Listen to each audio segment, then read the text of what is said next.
صباح الخير. في الفيديو ده هنتكلم عن الجورنالينج او التدوين، وهنتكلم عن اهمية التدوين واهمية التخطيط، وليه لازم يبقى معاك اجندة ما تستغناش عنها، تبقى معاك في كل الاوقات، تخطط فيها وتكتب فيها افكارك وتنظم فيها وقتك وتكتب فيها جدول المهام، تشوف انت هتعمل ايه في يومك وتكتبه فيها. خططك، عايز تطور من نفسك في ايه، العادات اللي انت عايز تكتسبها، العادات اللي انت عايز تحافظ عليها، تعمل تراكنج للعادات بتاعتك وتحاسب نفسك وتشوف قد ايه انت كنت ملتزم او مش ملتزم، تشوف انت في الشهر ايه الحاجات والعادات اللي انت عايز تغيرها، الحاجات اللي انت عملتها وما كانتش عاجباك وعايز تغيرها الشهر اللي بعده، وتشوف ايه العادات اللي انت عايز تكمل بيها بعد كده. لما بتكتب اهدافك في ورقة، ده اوتوماتيكلي بيبعت اشارات للمخ تقوله ان دي حاجات مهمة، عايزين نهتم بالحاجات دي. لما تنزل افكارك من مخك للورق، فانت كده بتسهل على نفسك الانجاز وبتضمن ان مفيش حاجة هتضيع او هتقع منك. بتعرف تلتزم وتحاسب نفسك، مستوى انتاجك بيعلى بالتنظيم. التدوين بيساعدك على تنمية مهاراتك، بيساعدك تعبر عن مشاعرك المكبوتة، وبالتالي بيحسن علاقتك مع نفسك وبيزود ثقتك في نفسك. بتقلل الضغط من عليك لانك ببساطة بتفضي اللي في دماغك وتحطه قدامك على ورق وتبدأ بقى في عملية التنظيم. بيحسن ذاكرتك وبيزود في قدرتك الإبداعية، وبيساعدك في حل مشاكلك. بيساعدك انك تتراك عاداتك زي في الهابت تراكر. بتعرف تحدد مشاعرك وتبقى عارف مسميات الأحاسيس اللي انت بتحسها. بيساعدك انك تبقى على وفاق مع أفكارك وتبقى عارف انت بتفكر في ايه. حتى عصبيتك، مشاكلك مع أهلك أو مشاكلك في الشغل، أي حاجة معصباك أو مضايقاك طلعها على ورق، زي ما بيقولوا كده فش غلك في الورق. حتى لو عندك destructive thoughts اكتبها برضو في الجورنال بتاعتك، لأن ورقك هيبقى عنده صبر عليك، هتكتب زي ما تكتب وهيسمعك. على رأي آن فرانك: paper is more patient than people. We should put our angry thoughts down on the page. Leave them there rather than projecting them or hurting others with them. حط الجورنال بتاعتك جنب سريرك علشان تبقى أول حاجة تبص فيها أول ما تصحى الصبح، وآخر حاجة قبل ما تنام.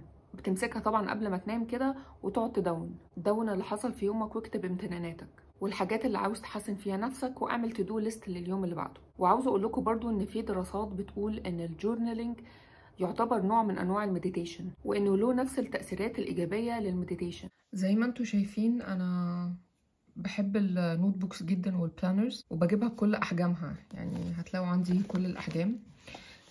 دي كانت بتاعه السنة اللي فاتت، كانت من مفكرة، كنت جايبة السات كلها، كان فيها تو دو ليست فيها حاجات اكتر. هتلاقوني هتلاقوني مش عامله فيها اي حاجه تقريبا، هتلاقوها فاضيه تماما، مش تماما يعني، هتلاقوني كاتبه شويه في الاول. بحس ان كل ما الاجنده تبقى complicated من جوه يعني بتعجبني شكلها، بس بحس ان انا مش بنجز ومش بكتب فيها. فانا قررت ان انا السنه دي هكتب في حاجه سيمبل خالص، انا اللي هعملها personalized لذوقي. دي بقى اللي انا هوريها لكم دلوقتي، بس هنشيل كل الكلام ده. دي برضو ستيكرز كانت جايه برضو مع المفكره، الاجنده اللي انا وريتها لكم بتاعت السنه اللي فاتت. استعملت منها شويه السنه دي في البوليت جورنال بتاعتي، هوريها لكم. وهي دي الاقلام اللي انا احتجتها في البوليت جورنال بتاعتي، هايلايترز، والمسطره دي جبتها من سمير وعلي، واستعملت الاشكال دي كانت رخيصه جدا، كانت باقل من 10 جنيه. انا كنت عاوزه بصراحه البوليت جورنال بتاعتي تبقى يعني بالقلمين دول بس، الاصفر والاسود بس. للاسف في الاخر لقيت ان دي يعني permanent markers، بس كانت تقيله قوي على الورق بتاع الاجنده بتاعتي، فما استعملتهمش كتير وبس. واستعملت بقى اقلامي العاديه خالص، وطبعا القلم الرصاص لا غنى عنه. هي دي الاجنده اللي اخترتها، ويعني هي حجمها كويس، يعني لا كبيره قوي ولا صغيره قوي، تنفع تتحط في الشنطه، وده اللي عجبني بصراحه، وصغيره. وبس انا مش هحط فيها السنه كلها، ومسطره. انا بصراحه كنت الاول انا اصلا رايحه عايزه اجيب جورنال تكون يا اما ورق ابيض بس يا اما دوتد، بس بصراحه ما لقيتش، فجبت المسطره. وبس هقول لكم بقى ايه عملتها ازاي. تمام، اول ما بفتحها حبيت ان انا ابدا بالكالندر. دي المشكله اللي انا قلت لكم عليها، انه القلم الاسود والقلم الماركرز اللي انا جبتها الاسود والاصفر طبعوا الناحيه التانية، فانا بس عملت دي واستعملت حاجات صغيره بس جوه هوريها لكم برضو. بدات بالكالندر، ما كنتش عارفه انا كنت عاوزه اعملها yearly planner ولا شهر بشهر. وبعد ما عملت الكالندر، بعد ما كتبت الكالندر بتاعت 2023 قررت ان انا لا، خليني شهر بشهر، وهبدأ بشهر 12 2022. بس برضو انا حبيت برضو انها تبقى موجودة، ستيل انها تبقى موجودة يعني. بس انا ايه يعني، ممكن لو عملتوها اقول لكم على حاجة، ممكن هنا تكتبوا شهر ديسمبر 2022 تعملوه بنفس الطريقة دي، طريقة بسيطة جدا يعني. طلعت الكالندر من على الموبايل وشفت شهور ونقلتها كوبي بيست، وبالماركر حبيت ان انا اعلم على يوم الجمعة والسبت، عملت كله بالماركر عشان ايه يعني عيني تقع عليه على طول. بس حطيت الستيكرز اللي انا قلت لكم عليها. انا بصراحة يعني وانا صغيرة كنت اوكي بحب الستيكرز وكده، بس بعد ما كبرت بصراحة ما بقاش يعني، بقيت بحب الحاجات المينيمال. بس قلت استعملها. ده كي شفته برضو في فيديوز وانا بشوف توتوريالز عن البوليت جورنال. بس الدوت دي معناها ان دي تاسك، لما بعمل اكس معناها ان التاسك كومبليت. العلامه دي النوت، علامه الايفنت. لو التاسك ما عملتهاش وحبيت ان انا مايجريتد او يعني اشفتها لاسبوع بعده او حاجه، بعمل لها العلامه دي. لو ميموري، لو حاجه امبورتنت بعمل لها كده، بعمل لها العلامه دي. ولو حاجه هلغيها خالص بس بقوم شاطبه عليها. بس حبيت برضو ان انا احط الكي بتاعي. دي بلانر للشهر كله، حبيت احط الشهر كله قدامي. وقسمته مربعات كده. وبس بقى لو ايه، لو عندي ايفنت مهم مثلا او اي حاجه هقوم كاتباه، بحيث ان الشهر كله يبقى قدامي كده، يبقى ورقه فيها شهر كله ومكونه من بوينت صغيره.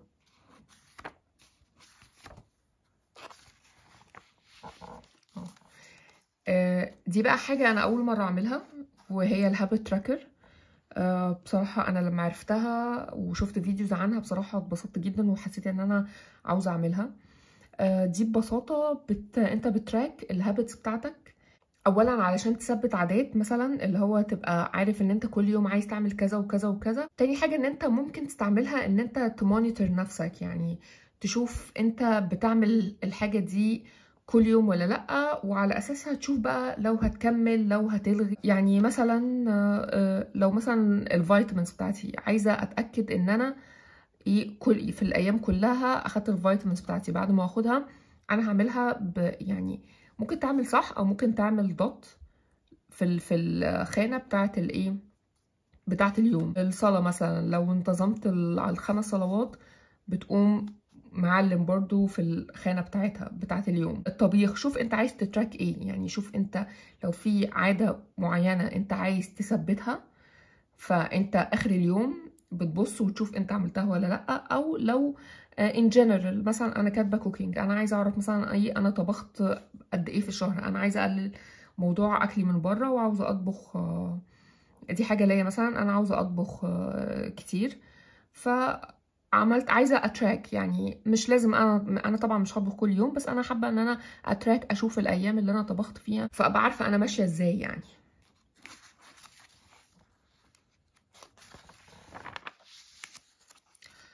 ودي برضو حاجة عجبتني جدا، ده المود بتاعك، بتشوف المود اللي كان سائد اليوم، يعني اغلب اليوم بتشوف المود اللي كان سائد اغلب اليوم وتحطه. انا حبيت ان انا استعملت برضو المسطرة دي، استعملت المسطرة دي في بس قلت اعمل شوية اشكال كده. عملت الدوائر، عملت 31 دايرة على اساس الايام بتاعت الشهر وبس. وكتبت المود angry happy productive fantastic down sad nervous، اشوف المود اللي كان غالب عليا في اليوم وهقوم كاتباه بس. ودي حاجه بتخليك تتراك مودك وتتراك الايموشنز بتاعتك. هنا الصفحه دي خصصتها للكتب والافلام والاوديو بوكس، لو سمعت اوديو بوكس او حاجه هكتبها هنا. الفكره انه انا كنت عاوزه اعمل مثلا يعني جزء للموفيز وجزء للبوكس، بس انا عارفه ان انا مش بقرا كتير وبرده مش بتفرج على افلام كتير، بس انا حابه اغير الموضوع ده. فانا زمان كنت بقرا كتير وبعدين بطلت دلوقتي علشان يعني الواحد بقى مشغول وكده، فما بقتش بقرا كتير وكده. فانا مثلا عايزه اعدل الموضوع ده. انا اكيد في الشهر مش هقرا 15 كتاب مثلا واتفرج على 15 فيلم، فخليتهم كلهم كده في صفحه واحده بس. وحطيت برضو ستيكرز من الستيكرز برضو بتاعت السنه اللي فاتت اللي انا وريتها لكم.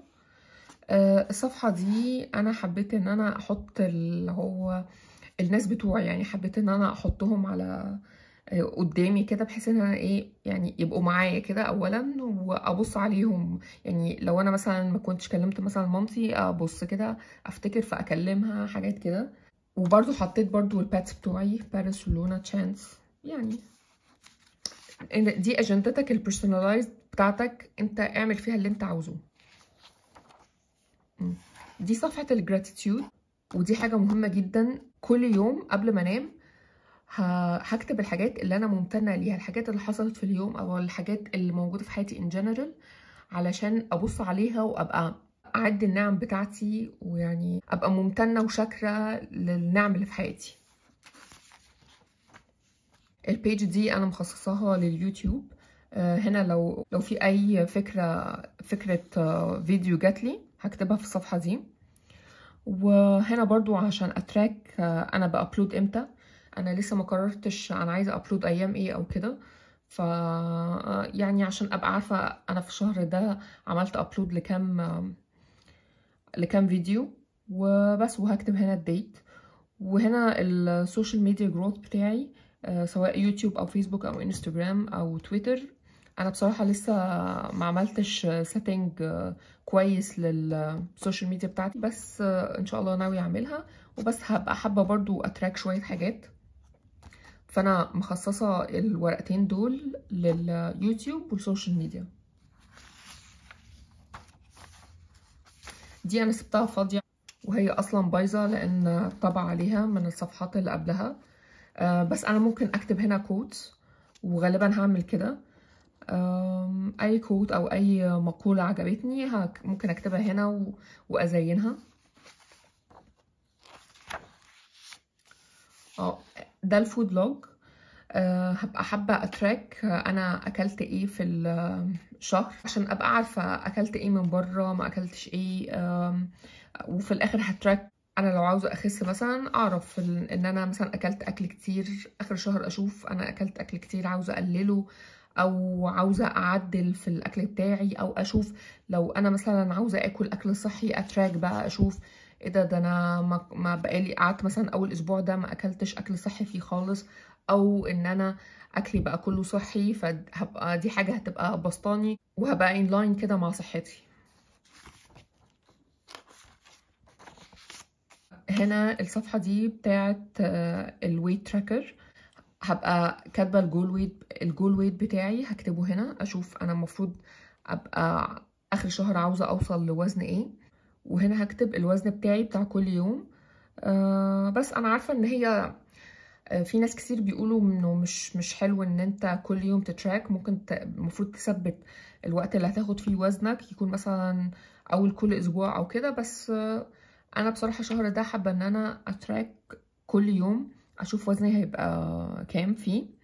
وهنا في ريفلكشن، اشوف بقى لو كنت تخنت لو كنت خسيت او كده، واشوف بقى ايه الريفلكشن بتاع الشهر ده في الويت بتاعي كان عامل ازاي. الصفحة دي عاملاها للجولز بتاعتي بتاعت الشهر، الحاجات اللي انا على اخر شهر عاوزة ابقى وصلت لها.